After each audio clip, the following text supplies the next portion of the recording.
Supercars are generally defined as road-legal vehicles with incredible high power output.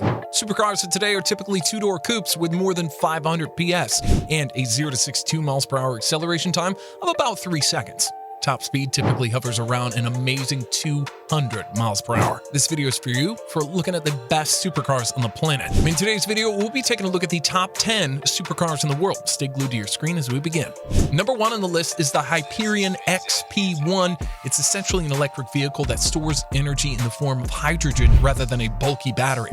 The electric driving system is powered by electricity produced by a fuel cell stack that is fed with hydrogen and then briefly stored in a supercapacitor. The general public cannot currently purchase this supercar. With an all-wheel drive system and a 3-speed automatic transmission, the Hyperion XP1 model has a 0 to 62 miles per hour sprint time of just 2 seconds and a top speed of 217 miles per hour, not to mention a range of 1,000 miles on 1 fill of hydrogen. Number 2 on the list is the Ferrari 296 GTB. The Ferrari 296 GTB is evidence that plug-in hybrids don't always have to be dull. The electric technology of this vehicle augurs well for Ferrari's planned complete electric vehicle future, which is scheduled to debut in 2025.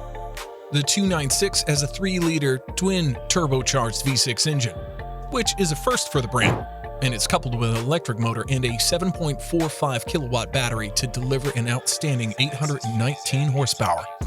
Thanks to Ferrari's clutch-based design, it enables the V6 to get going smoothly. The 296 GTB's from electric to gasoline power is seamless. Additionally, the sound of the combustion engine's roaring exhaust is fantastic once it starts. When you don't want to draw so much attention, the electric motor also has a range of about 16 miles. Even better, the Ferrari has amazing poise and is precision in its handling, making it the vehicle you'll always want to take the extra distance with. Number 3 on the list is the McLaren 765 LT. The McLaren 765 LT is positioned in the brand's lineup between the 720s and the Senna. However, it actually delivers the majority of the Senna's performance for about 40% less money. The 765 LT delivers outstanding performance thanks to its 756 brake horsepower, 4-liter twin-turbocharged V8, which is mounted in a vehicle that weighs less than a Ford Focus. It can reach the 62 mile per hour benchmark at 2.7 seconds and can reach 124 miles per hour in under 7 seconds, which is quicker than many hot hatchbacks. The 765 LT boasts an incredible braking power and an outstanding grip around the circuit. The lighter polycarbonate rear screen of this 765 makes it more difficult to access the area behind the carbon fiber racing seats, but thankfully none of the 150-liter front cargo space is lost compared to the regular 720s, on which it's based. However, if you're purchasing a driver's car like this, luggage capacity is probably not going to be your first concern. Number 4 on the list is the Porsche 911 GT3. A new Porsche 911 GT3 doesn't come out very often, but in 2021, the German automaker introduced its 503 brake horsepower track-ready monster. The GT3, which has a 4-liter flat-6 engine positioned at the rear, can reach 60 miles per hour in 3.4 seconds, enough to put your head back, and a top speed of 198 miles per hour. Although it's not the fastest 911, it's remarkable on both ends of the road and track. At 128,000 pounds, the GT3 is rather inexpensive. It also is reasonably priced when compared to its primary competitors, although prices will still be high because there'll certainly be more demand than supply. Excellent dampening makes for both a smooth ride and gives the driver a stable base from which to take advantage of the enormous performance that the engine offers. It's understandable why it lapped the Nürburgring in less than 7 minutes. Number 5 on the list is the Ferrari F8 Tributeo. You can relax if you were worried about the turbocharged F8 Tributeo wouldn't be much of an improvement over its 488 predecessors. It doesn't sound as spectacular as the 458 Italia, with a naturally aspirated engine running at full throttle, but it still sounds excellent for a Ferrari. Additionally, the F8 Tributeo is fantastic to drive both in and off-road, and it's also, to put it simply, outrageously quick. Even though it feels far more powerful than the vehicles it replaced, the fear aspect has all but been eliminated due to the car's excellent handling when entering, navigating through, and especially coming out of corners. The F8 Tributeo offers yet another enormous step forward for Ferrari, even though its turbocharger may not sound as spine-tingling as before. Number 6 on the list is the Lamborghini Huracan Evo. A Lamborghini must be included in any top 10 list of supercars.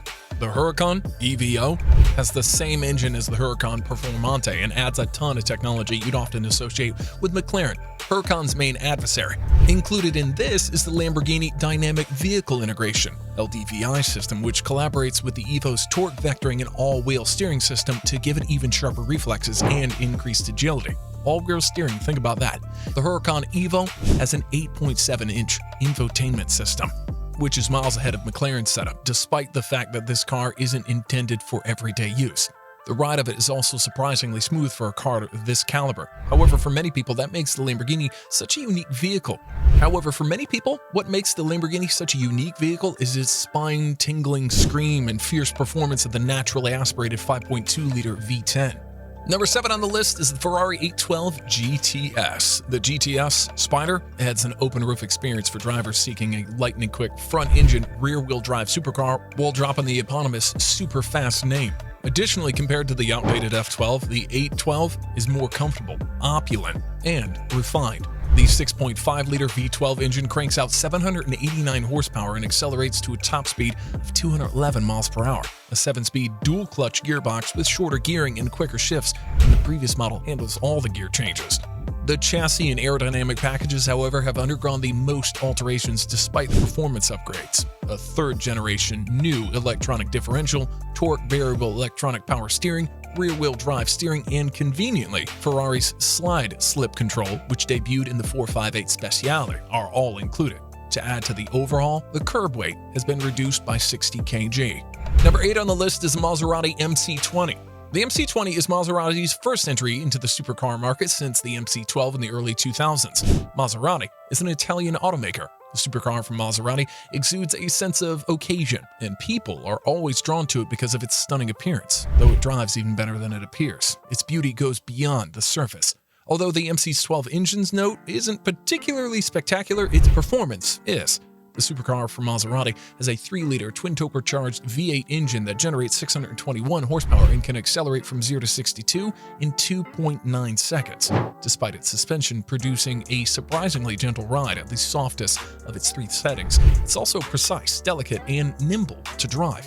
Additionally, the inside is well balanced in such a way that it provides a reasonable amount of comfort while still giving the impression of a road-going racer. Number 9 on the list is the Audi R8. The newest R8 appears to be very similar to the previous model at first glance, but it has a ton of new technology and performs better than ever before. If you're looking to purchase Audi's everyday supercar, the absence of a V8 option is the most noticeable difference. The powerful V10, which is shared by the Lamborghini Huracan, is now available with 533 or 602 horsepower. Although there isn't a manual option, the twin-clutch automated gearbox provides incredibly rapid shifts when you've got the hammer down.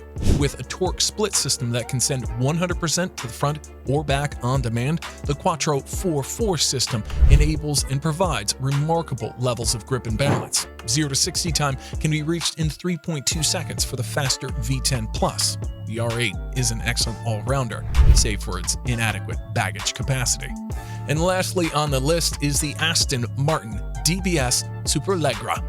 This 5.2-liter twin-turbo V12 powering the DB11 is also found inside the Aston Martin DBS Superleggera. It provides a fitting soundtrack for Aston's Super GT as well as its performance. The top performance numbers are 715 horsepower and 900 Nm of torque, which translates into a 0 to 62 of 3.4 seconds and a top speed of 211 miles per hour. Not bad for a vehicle intended to take on continents rather than racetracks. That is not to mean that the DBS struggles when cornering. In fact, it thrives in quick turns. Speed stability is provided by 180 kg of downforce, and the DBS feels compliant, at least on smooth tarmac. For those who prefer lengthy rides, this is fantastic news, but beware, you might find yourself continuing past your destination just to get a few more miles in behind the wheel. That brings us to the end of today's video. Do you dream of getting one of these today? Please drop us your comments in the comments section down below. Please like and share and subscribe to our channel to get more interesting videos. You can also click on the bell icon to turn post notification to get alerts right to your phone anytime we drop a vehicle. Bye for now, till next time.